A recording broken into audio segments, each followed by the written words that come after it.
राजधानी जयपुर में निजी होटल में आयोजित नवोन्मेष फाउंडेशन की ओर से वैचारिक मंथन के सत्र का आयोजन किया गया। आत्मरक्षा प्रत्येक व्यक्ति का अधिकार, इसे पूर्व आर्य सर्वगुण संपन्न विषयक सत्र को ऑफ इंडिया के संस्थापक और पत्रकार नुपुर जे शर्मा ने संबोधित किया। उन्होंने नारी सुरक्षा पर बेबाकी से अपनी बात रखी।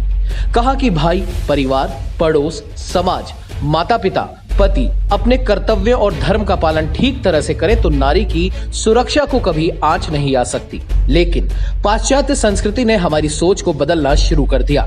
सनातन में एक विवाहिता को धर्मपत्नी कहा गया है, जबकि इस्लाम में औरत, ये शब्द औरत के बॉडी पार्ट की ओर इशारा करता है। उन्होंने कहा, इस्लाम तो धर्म है ही नहीं, इस्लाम महज एक संप्रदाय है जिसे हम धर्म समझने की भूल कर रहे हैं। नहीं, देखिए, पॉलिटिक्स कांग्रेस या बीजेपी के बारे में बोल के फ़ायदा नहीं है, बट क्या बीजेपी तब थी जब नौखाली जेनोसाइड हुआ था? क्या बीजेपी तब थी जब मलबार जेनोसाइड ऑफ हिंदू हुआ था? क्या बीजेपी जब थी जब जिन्ना ने बैटल ऑफ बद्र के दिन काफिरों को मारने का बोला था डायरेक्ट एक्शन डे पे? This is a problem of every country where there is a substantial population of Islamists, and I think it has to be dealt like that. ये कांग्रेस की बात नहीं है, बीजेपी की बात नहीं है, ये भारत की बात है।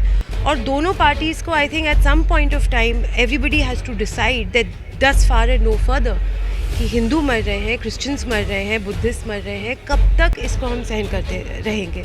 So it's not about politics, but अगर कांग्रेस पॉलिटिक्स खेलना चाहती है it's on them, but foundationally this is a existential problem और ये पॉलिटिक्स की प्रॉब्लम नहीं है। स्टैंड यही लिया जाए कि I think political parties need to decide and need to understand कि ये जो माइनॉरिटी का एक मॉलिकॉडलिंग है, जहाँ पे उनको लगता है कि हम इतने ज़्यादा इलेक्टोरली इम्पॉर्टेंट हैं कि हम वायलेंट भी हो सकते हैं, हम स्ट्रीट वीटो भी लगा सकते हैं और पॉलिटिकल पार्टीज़ हमें कुछ नहीं कर सकती।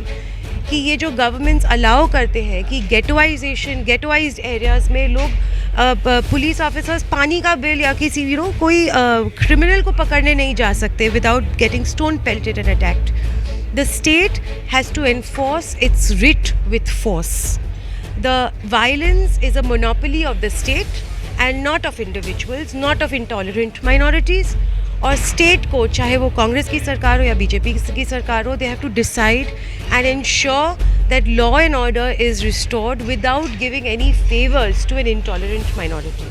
हर मुसलमान गलत नहीं है, एब्सोल्युटली, हर हिंदू सही भी नहीं है, वो भी सत्य है, but according to Islamic teachings अगर 10 मुस्लिम हैं और उनमें से अगर 6 को आप पसंद नहीं हैं और 6 आपको काफिर बुलाते हैं, तो आप मुझे ये समझा दीजिए कि आप कैसे समझेंगे कि वो 6 कौन है और 4 कौन है, तो मैं एक्सेप्ट कर दूँगी। इसी बीच बीजेपी नेता कपिल मिश्रा ने कांग्रेस पर निशाना साधते हुए कहा कि खालिस्तान का जो मुद्दा हुआ वो अशोक गहलोत जी के सामने हुआ। इंदिरा गांधी की हत्या खालिस्तानियों ने की। क्या इंदिरा गांधी जी हिंदुत्व की बात कर रही थी? क्या इंदिरा गांधी हिंदू राष्ट्र की बात कर रही थी जो खालिस्तानियों ने उनकी हत्या की?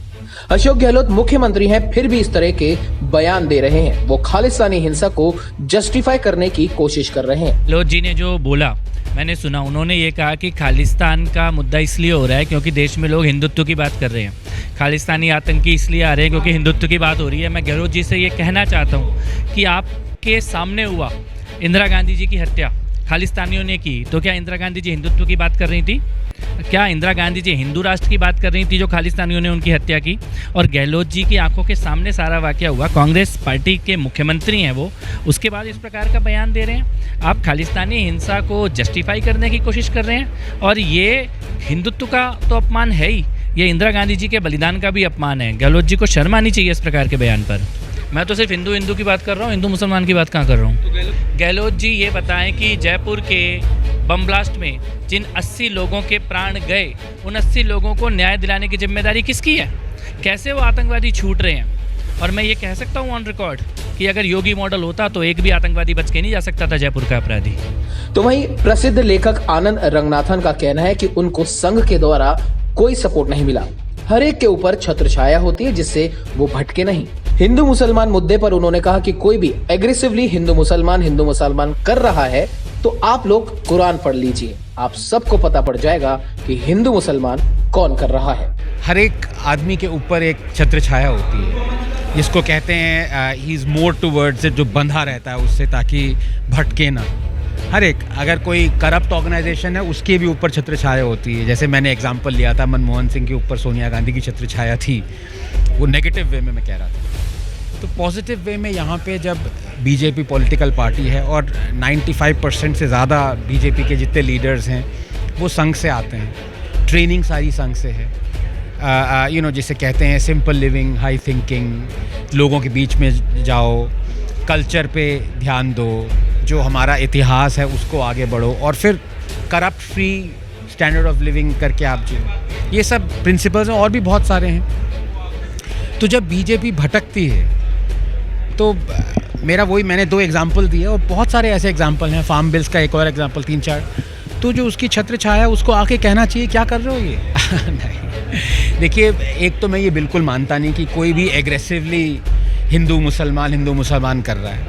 आपको सिर्फ कुरान पढ़ने की ज़रूरत है और आपको पता चल जाएगा सबसे ज़्यादा एग्रेसिवली हिंदू मुसलमान किसने किया है। आप बस वो किताब पढ़िए। नहीं, देखिए जी, लोकतंत्र खतरे में नहीं है, लेकिन बीजेपी का 2024 में आना खतरे में है अगर राहुल गांधी जेल चले गए। तो राहुल गांधी को जेल नहीं जाना, इसके लिए बीजेपी को बचाना पड़ेगा उन्हें, क्योंकि सबसे बड़े प्रवक्ता बीजेपी के राहुल गांधी जी हैं। 50-60 सीटें तो वो खुद ही ले आते हैं, एक भाषण देते हैं तो 5 सीट बहुत गलत हो गए। बीजेपी अपने लॉयर्स को लाए, बैठक करे और राहुल गांधी को बचाए किसी तरह से, ये वरना डेमोक्रेसी वाकई खतरे में आ जाएगी।